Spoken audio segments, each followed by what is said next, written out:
Good evening, Assalamu alaikum wa rahmatullahi wa barakatuh, and welcome to News in Focus. My name is Firas Patel. We'd like to thank you, the viewer, for staying with us here on Hilaal TV, DSTV channel 347. Of course, we start off with the events that happened on Friday when a ship carrying humanitarian aid to Gaza was struck by an Israeli drone overnight, a reality all too familiar with the organizers of the mission. The Freedom Flotilla coalition vessel was struck near Malta on the early hours of Friday, sparking a fire and leaving it in danger of sinking.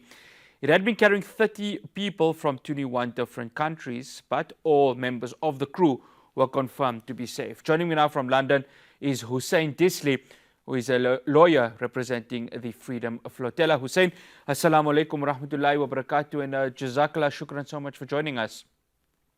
Wa alaikum salam. Thank you, Fahras, for covering this and having me. No, it's an absolute pleasure. I guess, Hussein, it's not the first time that a flotilla has been in danger. It's not the first time that aid is being impended into Gaza. It's currently happening as we speak. I guess to exaggerate just how much of a devastating effect this has, can't be understated because, again, aid is being denied into Gaza. Completely agree. We are living in a time where the most advanced weaponry of the world and all the military and the jet fuel and everything is carried freely to Israeli army, whereas humanitarian aid ships are being bombed, whereas any kind of humanitarian aid is not allowed to Gaza. Hussein, let's just talk about this actual attack. So it's off the coast of Malta. For anyone who doesn't maybe understand what a flotilla is, it's basically like a childlike sort of a boat. All it wants to do is just get aid into a specific area. How difficult is it, first of all, for the flotilla to navigate these waters, but secondly, to try and just get onto the coast of Gaza for that aid to occur? Yeah, thank you very much. Actually, especially from Western media and the Western people, we are receiving questions like, oh, what are you thinking? Do you think you can take it to Gaza, etc.? But let's start with this. Why there is a Freedom Flotilla in the first place? As we know, Freedom Flotilla Coalition is established before 2010, before the Mavi Marmara, by many organizations around the world, composing of humanitarian aid workers, medical care assistants, and all sorts of humanitarian care assistants, as well as the activists and the journalists, right? So Freedom Flotilla says, we sail when governments fail. I think that explains the mission very well. We are living in a time, if you remember from the beginning of the genocide, actually it's dating back to 1948, but 2023, we saw the UN General Secretary Antonio Guterres is desperately calling for help and the provision of humanitarian aid to Gaza from Rafah. So we saw the UN General Secretary Antonio Guterres being announced as person non grata in Israel.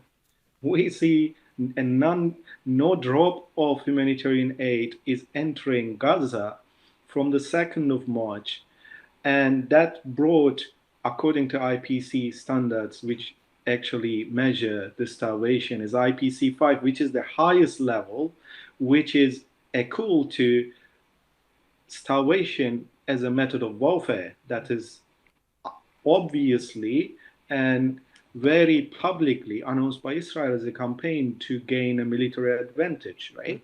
So we are living in a time that ICG provisional orders, which are binding erga omnes norms on every state, is not being applied, and Israel's impunity and all kind of rigorous and all kind of flagrant attacks are responded with some kind of impunity.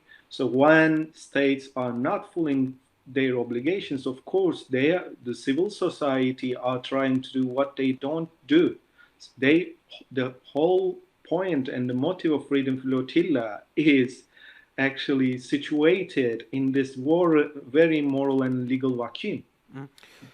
Hussein, let's talk about the legalities of this. There's a current ICJ case, which of course South Africa brought forward.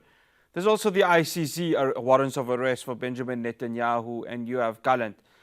Again, aid is being impeded. It's not the first time the Israelis have gone ahead and attacked anything which is not military. They've bombed hospitals, they've bombed schools, they've bombed anything that shelters from a humanitarian perspective during this genocide in Gaza. This just could add to any potential ICJ case, doesn't it? The fact that now there's a flotilla, which is practically legal because it's been endorsed by so many countries, that the fact that they've attacked an actual aid vessel, a instrument of aid, this is again crimes against humanity. Talk to us about that from a legal perspective, please. Of course. Just to be clear, only on 1st of May and 2nd of May, Israel carried out attacks in 4 different regions, only in 2 days. Syria, Lebanon, Gaza. They killed 43 people in the same day as the flotilla attack taken place, and Malta. Israel in 2 days conducted attacks across 4 geographies. So this is a clear declaration by Israel. Anyone or any person who is supporting self-determination of Palestinian people and freedom of them, and any humanitarian aid mission will be responded with a violent, aggressive attacks, no matter where it is and no matter who is backing it, right?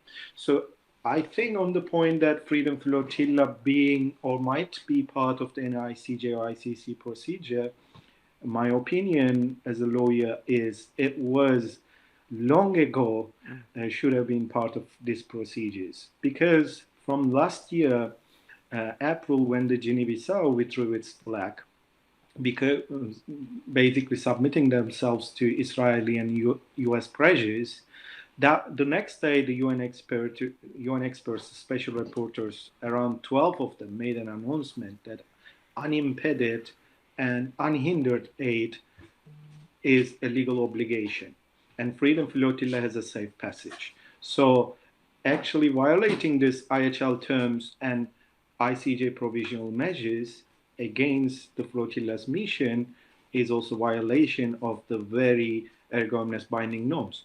So in terms of what's going on now, we are conducting forensic researches, including the aerial movement around the range of the attack taken place, and also forensic researches in the ship. And once our forensic reports are clear, for example, we have managed to find some particles in the parts from the potential ammunition that is used. All of these will be basically checked. And when our forensic research is completed, it will enlighten the nature and the method of attack and the production of the ammunition and the attribution of the attack to Israel, where we think now, where our current finding is pointing out to.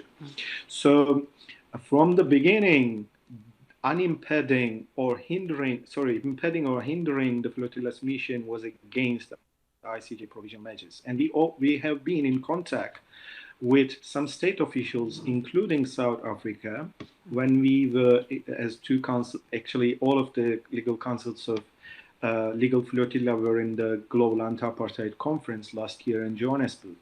So we had some bureaucratic engagements with South African authorities, as well as some authorities who are, some legal councils who are working close Palestinian lawyers who are working close coordination with South Africa's legal team. We proposed this, like Freedom Flotilla should be included in the ICJ. But I think now the potential is much higher in terms of once we enlighten the attribution and the origin of this attack. So no question in that. I don't see any question, and we are actually fully committed, at least in terms of, from my capacity as a Turkey and England-based lawyer, because of the people on the ship were Turkish nationals, and we are going to include it in our actually the ICC file that we are preparing. That's going to be part of it for sure. That's going to be part of the universal jurisdiction application and criminal complaint we are going to conduct in Turkey, and we will be in close coordination with the countries who intervene the ICJ case against Israel. 2 minutes. One final question, Hussein. This isn't the end for the Freedom Flotilla. There is going to be another one heading into Gaza. Percent to be corrected? That is for sure.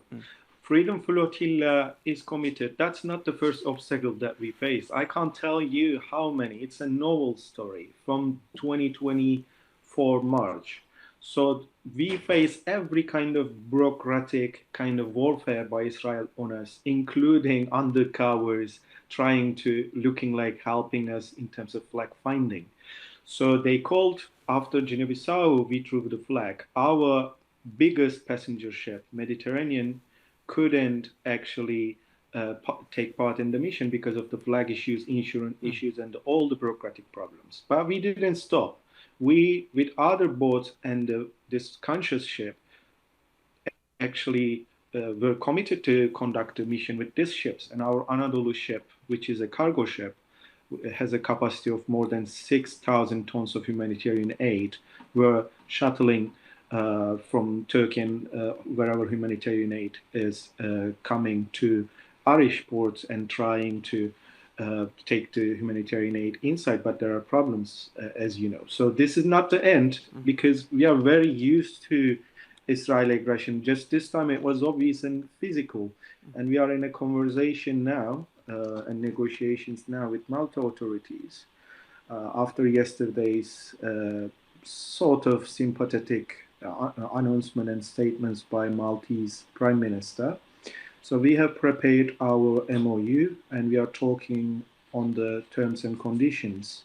And one of the conditions is not impeding or not blocking the ship when it is ready to sail again. And the conditions also involves asking for a Maltese flag and repair and all sort of other terms. So we are committed to the mission. Hussein, shukran so much for joining us. Much appreciated. Assalamu alaikum wa rahmatullahi wa barakatuh. Wa alaikum salam, Faras. You're welcome. It's Huseiyin Disli, lawyer representing the Gaza Freedom Flotilla. After the break, I speak with SANDF spokesperson Sipiwe Dlamini to discuss South Africa's second phase of withdrawal from the east of the Democratic Republic of Congo. Do stay tuned.